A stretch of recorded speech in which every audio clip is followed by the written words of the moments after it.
WNBA, man, we're on them front lines. Front lines of the gender wars. Listen, guys, I got a video with Stephanie White, uh, coach of the Indiana Fever, protecting the player that did the flagrant foul on Sophie Cunningham. If you're not familiar with that, Sophie Cunningham is under the crosshairs of the community, we'll say, if you know what that means. Now, I'm going to let you know this.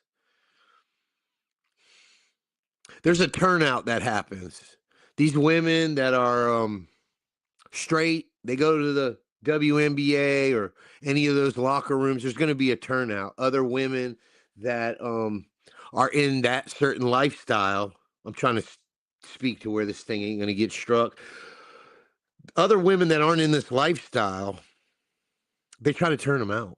And if they can't turn you out, they're going to turn up on you. And that's what's going on with Sophie Cunningham. The only woman, well, not the only woman, because we got Coco Gauff, the number 4 tennis player in the world. She's come out and supported biological women in women's sports. Yes, that's what we're talking about, y'all. Common sense. Women out there, ladies, you have to join this fight. This is real feminism here.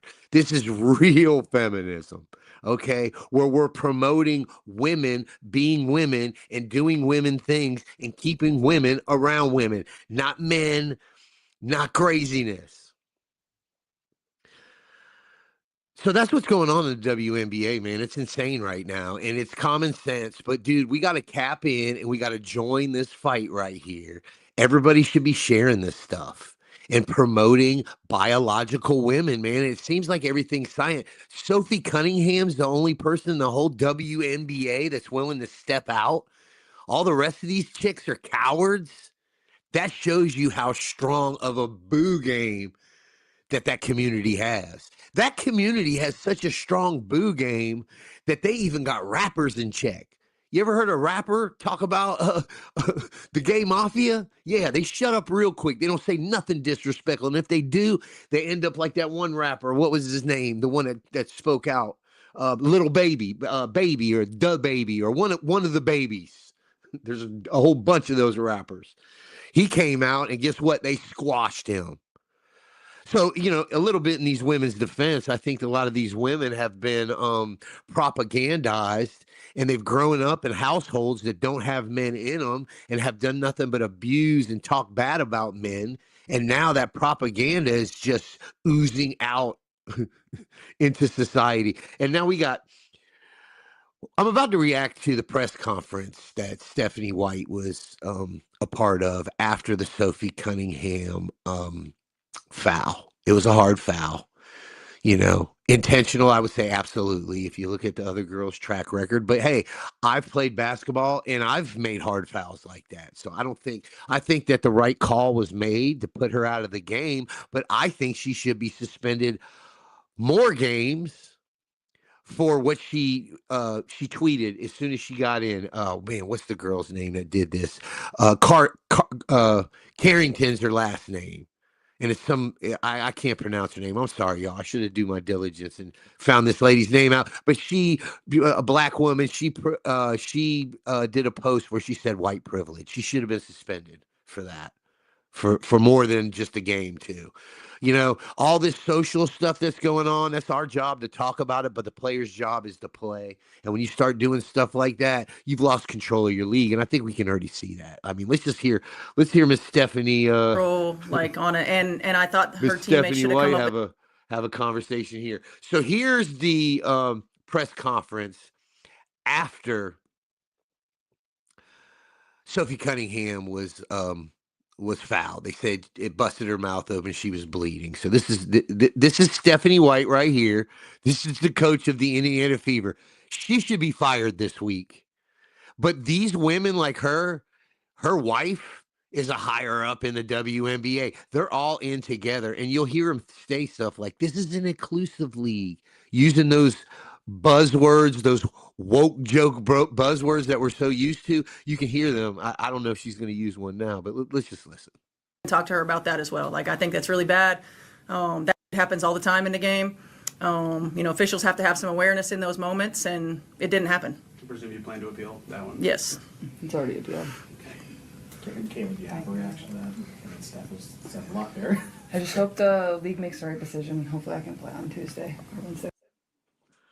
See how scared these ladies are? This is like the top woman athlete in the world.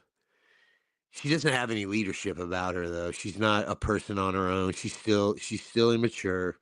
You could see her looking to Stephanie for any reactions. This woman has got these ladies underneath her foot, is what it is, and she can't put Sophie Cunningham under her foot. But just listening to Caitlin, I guess that's the answer that you got to answer. I wish she was bolder. I wish she was Muhammad Ali, but she isn't. That is. Yeah, I mean, also there was, for Steph, there was Sophie's flagrant foul. Yeah. Just what was your reaction? Here we to go. that? And just your thoughts on what happened. Yeah, I mean, look, it was a hard foul. I don't think that Dejanay intentionally came out to get her across the neck like she did. Dejanay Carrington, little ghetto superstar, but here's the thing, the woman didn't come up in the hood. I'm pretty sure her father was some type of NBA player or NFL player or something like that. But it did happen, and I thought it was the right call. But, one of the things about Nay is that she's going to play her butt off, man. She's going to compete. Nobody's going to go walking in for a layup. And so. Did you see Caitlin just move her arms just then? She's caping up for the other team. Now, the girl used to play for her. You know what I mean? But she's caping up for the other team. Indiana Fever, you need to fire this woman. Come on now. Come on, dude. I don't oppose the hard foul. But I also don't think that she intentionally went for the neck. She absolutely intentionally went for the neck. She went for blood, dude. They hate Sophie Cunningham. You can look at how they look at her. Every time she goes out in the court, she gets into something. She ain't backing down, baby. That's why I like her, man. KK, you grabbed Sophie right after. What was your view of the play, and of course, why did you choose to do that? I mean, just to protect her. That's it. I mean, I got my teammate back always, so just to get. No, you don't. That's a lie. You don't have her back always. 3-4 of those girls get her into a corner somewhere and you're standing around, you ain't going to do nothing. They got you punked out. I'm telling you, dude. I'm telling you, that community are some Debos. Gotta ask about her response. She went in and she got on social and said white privilege. Ooh, I'm interested to see how they're going to answer this. I would say, really, white privilege? Oh, man, she should be suspended again. We don't need identity politics in this thing. Not right now for what's going on. Y'all can't even figure out what a man and a woman is.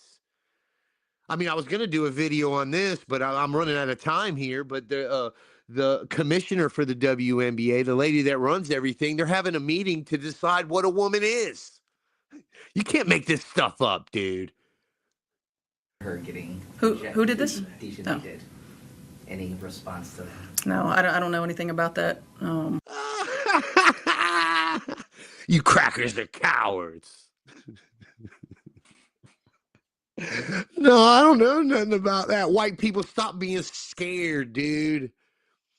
Stand up and say how you feel. Stand on business. Stand 10 toes down. You'll be more respected for it. But no response. Yeah, KK, you started today. Just what was that like for you to kind of take the reins on that? Just being confident in myself, believing in myself. All these answers are just, these girls are scared to be themselves, but they're trying to get their money.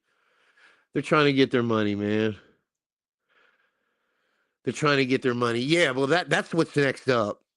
And I'm getting familiar with all these people's names, dude. I'm gonna be all over the WNBA. And what I do like about it, these girls do have a lot of fire about themselves when they go out there and play. And I like the scrappiness. I do. I like the scrappiness. But I want to see biological women out there. I don't want to see no freak shows out there. And let me just clarify this one more time. I've said it several times.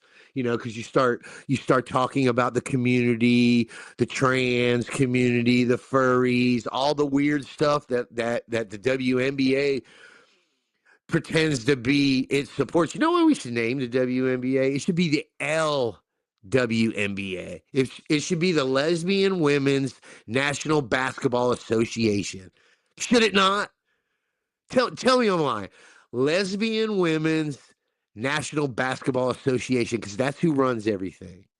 That's who runs everything. And I'm just going to tell you, dude, statistics are not going to be fair to this, because if you know anything about those type of relationships, if you look up the statistics, I think it's like 60 or 70% of those relationships turn into domestic violence. They like to beat the GAY out of each other. If you've ever known a couple, male or female, when they have beef with each other, they fight it out.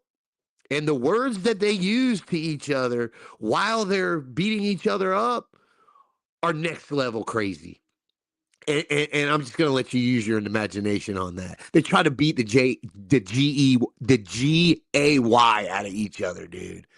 70% of those relationships. But yeah, so the WNBA head lady in charge, I guess you would call her, commissioner or whatever, they're going to be sitting down to talk about, I guess, what a woman is, or what's the parameters of the league. They're going to have to do some serious damage control. We're going to see if they're going to continue to promote women and let women like Sophie Cunningham shine and promote them, or they're going to just silence them, which I think it's the silence part. But I got to get up out of here, man. I got to eat some food, lay down, go to work, and do it all again tomorrow. I'm going to make sure that we stay up on this WNBA. Listen, guys, Fridays and Saturday nights, man, I'm going to be doing Use Your Discernment. It's going to be from 7 p.m., 7:30 p.m. to the bust out. We're going to be doing it on Fridays and Saturdays. We're going to be reacting to clips, news clips during the week, elections, Trump, MAGA, Christian news, false teachers. We're going to be doing all that. Debates, whatever y'all want to do, man. Come through. Let's hang out Friday, Saturday nights, man. I appreciate y'all. I'm out. Peace.